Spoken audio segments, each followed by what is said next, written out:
Hello friends, welcome back to my channel simple and delicious. আজকে বানিয়ে নেব সিমের ঝাল। চলুন পুরো রেসিপিটা দেখে নিন কিভাবে বানাই। তেল গরম হয়ে গেছে, এবার আমি এখানে 500 গ্রাম মতো সিম দিয়ে দেবো। সিমগুলোকে আগে ভালো করে ভেজে নেবো একটু।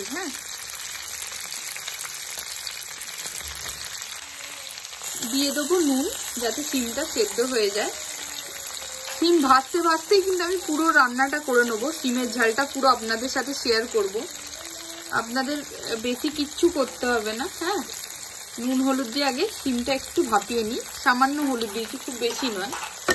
এটা ভাজতে ভাজতেই আমি পুরো রান্নাটা আপনাদের সাথে শেয়ার করে দেবো। আমি কিন্তু তেল দিয়েছি 3 টেবিল স্পুন।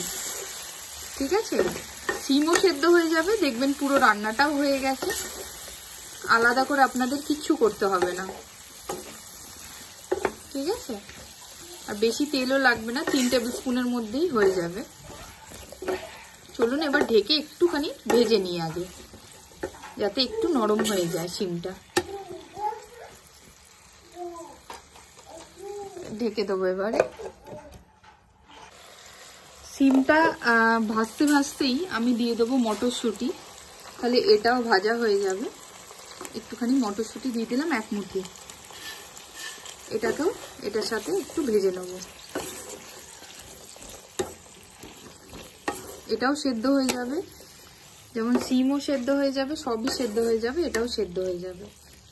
এটাকে দিয়ে দিলাম, দিয়ে আবার ঢেকে রেখে দেবো। দেখুন সেদ্ধ হয়ে গেছে। এবার আমি টমেটো আর কাঁচা লঙ্কাটা অ্যাড করে দেবো। এখন সিম উঠেছে, ভীষণ ভালো লাগে খেতে। এবার চলুন সব একসাথে আবার কিছুক্ষণ ঢেকে ফ্রাই করে নেব, তাহলেই আস্তে আস্তে টমেটোটাও গলে যাবে। আবার ঢেকে দেবো আমি। আবার আমি ঢেকে দিলাম। টমেটোটা নরম হয়ে গেছে। এখানে আমি 1 টেবিল স্পুন মতো আদা দিয়ে দিলাম। এটাকেও আমি একটু এটার সাথে কষতে লাগবো, একটু হাই ফ্লেমে। একটু ফ্লেমটা হাই করে একটু কষে নেবেন আদাটা দিয়ে। জল কিন্তু দেখুন একদমই ইউজ হবে না, সিম একদম নরম হয়ে যায়, ভাপানোরও কোনো দরকার নেই, এমনিই হয়ে যাবে। চলুন একটু হাই ফ্লেমে কষিয়ে নিই কিছুক্ষণ।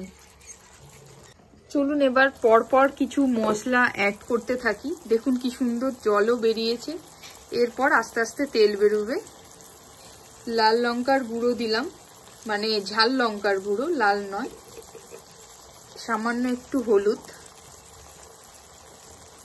জিরের গুঁড়ো আর কাশ্মীরি লঙ্কার গুঁড়ো একটু দিয়ে দেবো, যাতে একটু কালারটা হয়, তাই একটু কাশ্মীরি লঙ্কার গুঁড়ো দিলাম।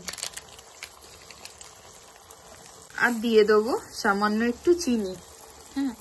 আর নুনটা স্বাদ অনুযায়ী দিয়ে দেবেন। আমি যখন সেদ্ধ করি তখনও নুন দিয়েছিলাম, স্বাদ অনুযায়ী নুনটা দিয়ে দেবেন। এবার চলুন আবার সব একসাথে মিশিয়ে কষিয়ে নেব। সব একসাথে মিশিয়ে আবার কষিয়ে নেব।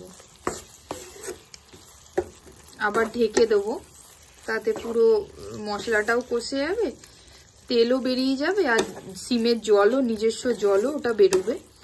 বেরিয়ে পুরো নিজে থেকেই রান্নাটা হয়ে যাবে। এবার আমি ঢেকে দেবো। চলুন তুলে দেখে নিই। বাহ, কতখানি তেল বেরিয়েছে দেখতেই পাচ্ছেন। এবার এখানে আমি একটু টমেটো সস অ্যাড করব।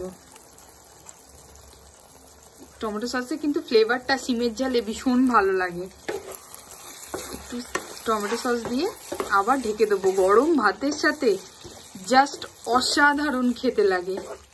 আমি আপনাদের বলে বোঝাতে পারবো না, এটা আমার মায়ের রান্না। আমি আপনাদের সাথে শেয়ার করছি। আপনারা প্লিজ ট্রাই করবেন এরকম ভাবে। কোনো ঝামেলা নেই, একটাতেই সব পরপর হয়ে যাচ্ছে। নুনটা টেস্ট করে নেবেন, আর যদি মিষ্টিটা অ্যাভয়েড করেন তাহলে চিনি দেবেন না বা টমেটো সস কেচাপ দেবেন না। এবার আরো কিছুক্ষণ আমি করে নেব। টমেটো সস থেকেও যেটা তেলটা বেরিয়ে যায়, আর কিছুক্ষণ আমি রেখে নেব। চলুন, হয়ে গেছে। সুন্দরভাবে হয়ে গেছে। একটু ধনেপাতা আর গরম মশলা দিয়ে গরম ভাতের সাথে সার্ভ করে দেবো আমি সিমের ঝাল।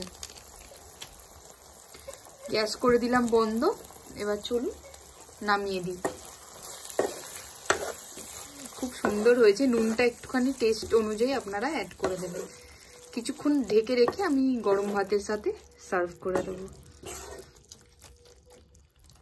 শীতকালের একটা টেস্টি রেসিপি আপনাদের সাথে আমি শেয়ার করে দিলাম। রান্নাটা যদি ভালো লেগে থাকে আপনাদের কাছে অনুরোধ রইল আমার চ্যানেলটাকে সাবস্ক্রাইব করে যাওয়ার, তাতে নিত্য নতুন রেসিপি সবার আগে আপনাদের কাছে পৌঁছে যাবে।